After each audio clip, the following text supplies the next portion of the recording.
जय हिंद। एलकेबी न्यूज देख रहे हैं आप और मैं आप सबके साथ परवेज पवार।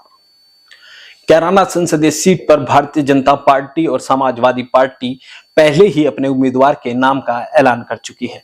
अब सभी की निगाहें कैराना संसदीय सीट पर बहुजन समाज पार्टी का कौन उम्मीदवार होगा इस पर है कि बहुजन समाज पार्टी कैराना संसदीय सीट से किसको अपना उम्मीदवार बनाएगी। कैराना संसदीय सीट को लेकर हम आपसे चर्चा करेंगे। इसके लिए अगर आपने अभी तक चैनल सब्सक्राइब नहीं किया तो चैनल को सब्सक्राइब कर ले। वीडियो फेसबुक पेज पर देख रहे हैं तो हमारा फेसबुक पेज भी फॉलो कर ले। कैराना संसदीय सीट पर भारतीय जनता पार्टी ने बीते दिनों ही अपने वर्तमान सांसद प्रदीप चौधरी को एक बार फिर चुनावी मैदान में उतारा है। प्रदीप चौधरी गुर्जर समाज से आते हैं और 2019 में पहली बार कैराना संसदीय सीट से सांसद बने। इससे पहले वह कैराना संसदीय सीट की नकुड़ और गंगो विधानसभा सीट से विधायक रह चुके हैं, लेकिन मेंबर ऑफ पार्लियामेंट वह पहली बार बने थे। इस बार फिर भारतीय जनता पार्टी ने उन्हीं पर विश्वास किया है। वहीं सपा की बात करें तो समाजवादी पार्टी ने यहाँ पर इकरा हसन को अपना उम्मीदवार बनाया है। इकरा हसन समाजवादी पार्टी और कांग्रेस गठबंधन के उम्मीदवार के रूप में यहां से चुनाव लड़ेंगी। वहीं भारतीय जनता पार्टी के साथ अब राष्ट्रीय लोकदल भी है, जो विधानसभा चुनाव में लगातार भारतीय जनता पार्टी के खिलाफ आक्रामक रुख अख्तियार कर रही थी।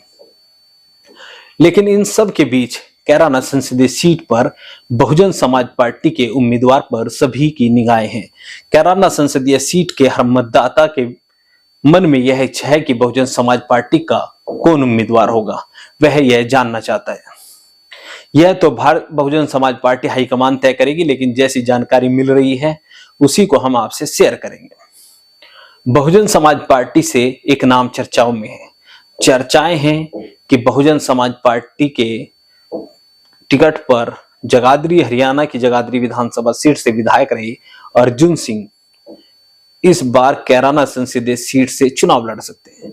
चौधरी अर्जुन सिंह जो है वो गुर्जर समाज से आते हैं और बीते दिनों जो सहारनपुर जनपद की नकुड़ विधानसभा सीट पर जो मिहिर भोज यात्रा निकली थी उसमें उनकी भूमिका थी और वह बड़े उसमें सक्रिय नजर आए थे। तो उसको लेकर कहीं ना कहीं बहुजन समाज पार्टी चाहती है कि उसका लाभ लिया जाए। आपको बता दें कि जैसे आप देख रहे हैं लगातार सोशल मीडिया पर भारतीय जनता पार्टी के जो उम्मीदवार हैं कैराना संसदीय सीट से जो सांसद है प्रदीप चौधरी, उनके सजातीय वोटर लगातार विरोध कर रहे हैं। बहुजन समाज पार्टी के एक नेता की माने तो बहुजन समाज पार्टी इसका लाभ लेना चाहती है, यानी जो वोटर उनसे नाराज है उसको कहीं ना कहीं बहुजन समाज पार्टी अपने हिस्से में करना चाहती है। लेकिन क्या बहुजन समाज पार्टी चौधरी अर्जुन सिंह को उम्मीदवार बनाएगी, यह आने वाले समय में पता चल जाएगा। इसके अलावा एक और नाम की चर्चाएं हैं कि शामली जनपद की थाना भवन विधानसभा सीट की एक जिला पंचायत वार्ड से जिला पंचायत रहे सैनी समाज के एक नेता भी बहुजन समाज पार्टी से चुनाव लड़ने के इच्छुक हैं। पूर्व में नेताजी राष्ट्रीय लोकदल में रहे हैं और चर्चा है कि वह बहुजन समाज पार्टी से चुनाव लड़ने के इच्छुक हैं।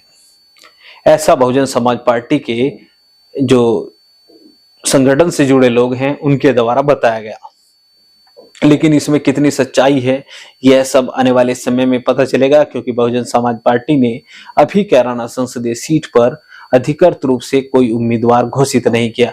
ना ही अभी तक बहुजन समाज पार्टी का कोई नेता कैराना संसदीय सीट पर सक्रिय है।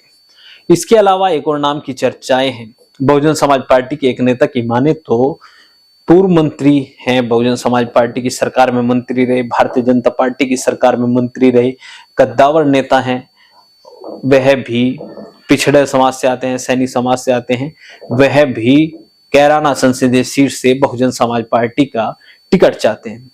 लेकिन इसमें कितनी सच्चाई है यह तो अभी आने वाले समय में पता चलेगा, क्योंकि जिनके बारे में बात हो रही है वह भारतीय जनता पार्टी में शामिल होने के इच्छुक हैं।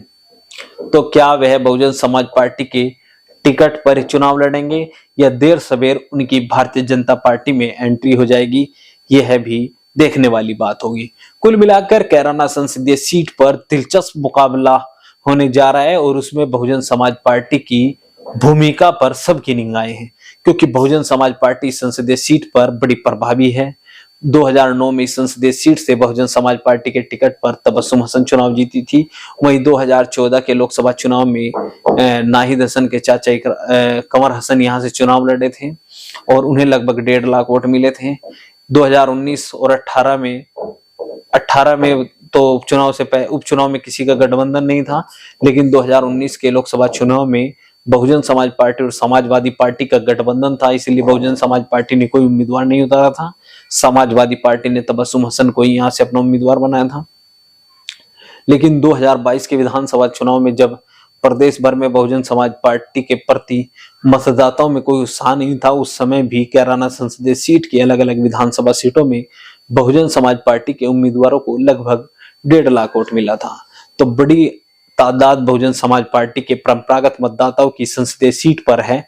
तो क्या बहुजन समाज पार्टी अपने परंपरागत मतदाताओं की संख्या का लाभ लेकर एक बार फिर कैराना संसदीय सीट पर जीत दर्ज करेगी? यह देखने वाली बात होगी।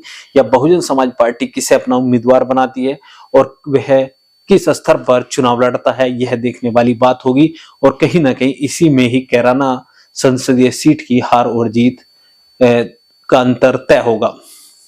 कुल मिलाकर कैराना संसदीय सीट पर मुकाबला दिलचस्प होगा। आगे की अपडेट के लिए बने रहिए एलकेबी न्यूज के साथ। चैनल अगर आपने अभी तक सब्सक्राइब नहीं किया तो चैनल को सब्सक्राइब कर ले। वीडियो फेसबुक पेज पर देख रहे हैं तो हमारा फेसबुक पेज फॉलो करें।